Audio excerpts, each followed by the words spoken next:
अनंत कोटि ब्रह्मांड नायक परमपिता परमेश्वर भगवान श्री कृष्ण के चरित्र से संबंधित भक्तों का उद्धार करने वाले भगवान इस भूतल पर दिव्य अलौकिक छटा को दर्शाते हुए अपने भक्तों का कल्याण करते हैं। कल की कथा का प्रसंग था भक्त प्रहलाद, कुछ शेष प्रसंग बाकी रह गया था। तो प्रहलाद के स्वर्गारोहण के बाद जब कथा अष्टम स्कंध में प्रवेश करती है तो राजा परीक्षित ने कहा कि गुरुजी, अब आप हमें मानव वंश की कथा को सुनाइए। इस मानव वंश की उत्पत्ति कहां से है और कब से इस भूतल पर हम विचरण कर रहे हैं। तो सबसे पहले सृष्टि के अनादि में नारायण भगवान, नारायण से ब्रह्मा जी, ब्रह्मा जी से मारीच, कश्यप, अदिति, इनका अवतार हुआ। और तदपश्चात ब्रह्मा ने अपनी शरीर को दो भागों में बांट दिया था, जिनसे स्वयंभू मनु और शत्रुपा का जन्म हुआ। तो यदि राजन हम आपको मानव वंश की कथा सुनाते हैं तो समय ज्यादा लगेगा। जैसे दिनों की संख्या 7 है, उसी प्रकार से मनमंत्र की संख्या 14 है। 14 मनमंत्र जब व्यतीत हो जाते हैं तो पहला फिर आ जाता है। संवत्सर जो चल रहा है, जैसे अनल नाम संवत्सर है, विभावशु नाम का संवत्सर है, खर नाम का संवत्सर है। तो संवत्सरों की संख्या 62 होती है, महीनों की संख्या 12 होती है। तो मनो अस्मिन् व्यतीताः खट कल्पे स्वयं भुआदयाः आद्यस्ते कथतो यत्र देवादीनां च संभव। पहले मनु नाम के मनमंत्र हैं, दूसरे पे स्वारोचिस मनमंत्र, तीसरे पर उत्तम मनु, चौथे पर तामस मनु। तो चौथे जब तामस मनु हुई तो महाराज पृथु, उनकी धर्मपत्नी ख्याति और भगवान का अवतार हुआ था नर और नारायण का। त्रिशिक नाम के इंद्र और ज्योतिर्धाम नाम के सप्तऋषि। तो इसी में एक हरिमेधा नाम के ऋषि थे, उनकी पत्नी का नाम था हरिणी। उन्होंने बहुत दिन तक तपस्या किया कि परमात्मा हमें एक पुत्र मिल जाए। पुत्र की प्राप्ति के लिए उन्होंने तप किया और भगवान उनके घर में जब उत्पन्न हुए तो उनका नाम रखा गया हरि। हरि। तो राजा परीक्षित ने पूछा कि गुरुजी, विष्णु भगवान के तो असंख्य अवतार इस भूतल पर हैं और उपवास की अवस्था में भगवान की अमृतमयी कथाओं को सुन रहा हूं और मेरी शरीर को भरपूर पोषण मिल रहा है। बादरायण यतत ते स्रोत मिक्षा महे भयम हरिर यथा गजपतिम ग्राहग्रस्तम उमुचत। और इन्हीं हरि भगवान ने गजेंद्र का उद्धार किया था, गज धन इंद्र अर्थात हाथी का। तो पूछने लगे कि हे श्री सुखदेव जी महाराज, भगवान ने गजेंद्र की रक्षा उस मगर मक्ष से किस प्रकार किया, इस कथा को आप हमें विस्तार पूर्वक सुनाइए। सुखदेव जी ध्यानस्थ हो गए कि श्रोता वक्ता ज्ञान निधि कथा राम की गूढ़। भगवान से संबंधित चरित्रों की गूढ़ कथा कब निकलती है? जब उसके मर्मज्ञ श्रोता बैठे हैं।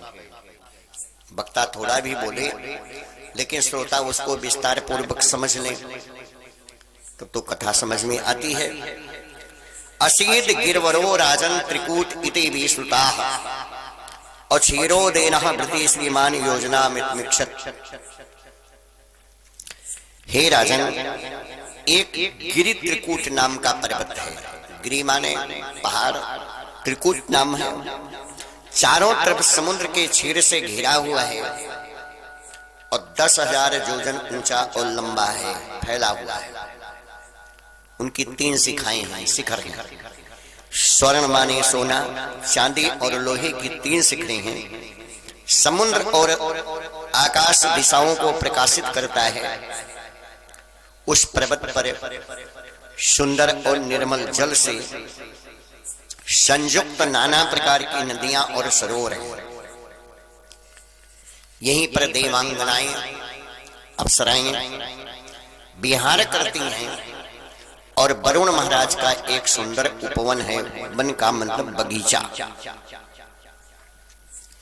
एक बार उसी पर्वत के निकट में रहने वाला हाथी विशालकाय अपने लंबे परिवार को साथ में ले लिया।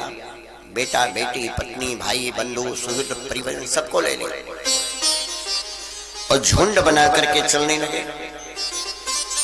तो हाथी का एक स्वभाव होता है कि जिस रास्ते से चलती है तो वहां के द्रुम लताओं, औषधियों को ये तोड़ती चलती है।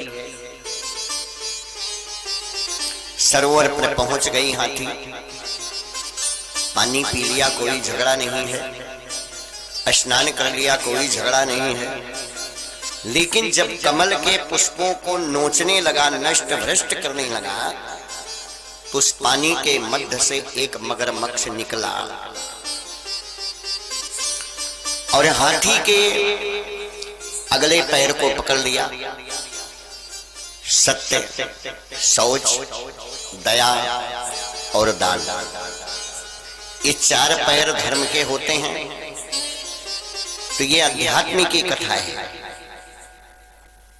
गजेंद्र तो एक उदाहरण है।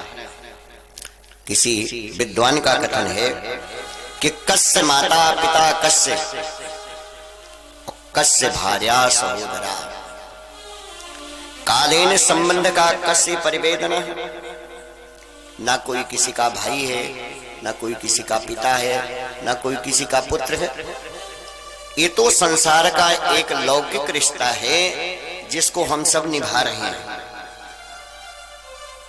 गजेंद्र त्रिकूट पर रहता है। त्रिकूट का मतलब है 3 प्रकार का कूट।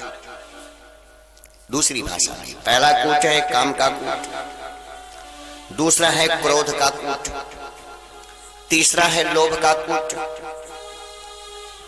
इनका उदाहरण क्या है? जो परिवार में अपने पत्नी और बच्चों के लिए रमण करते रहते हैं, केवल उन्हीं को अपना परिवार मानते हैं, तो ऐसे व्यक्ति काम के कूट पर विराजमान हैं। क्रोध का कूट है कि वृक्ष और लताओं को तोड़ना, किसी को नुकसान पहुंचाना, किसी को अपशब्द कहना, यही क्रोध का लक्षण है।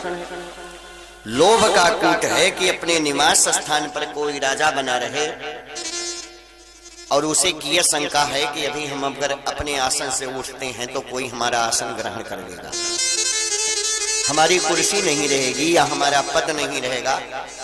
तो इसकी चिंता न कीजिए। जो एजुकेशन इज लाइफ, शिक्षा को अपना जीवन मानता है, तो उसे कुर्सी की कोई डर नहीं है। एक कुर्सी छूटेगी, दूसरी कुर्सी मिल जाएगी।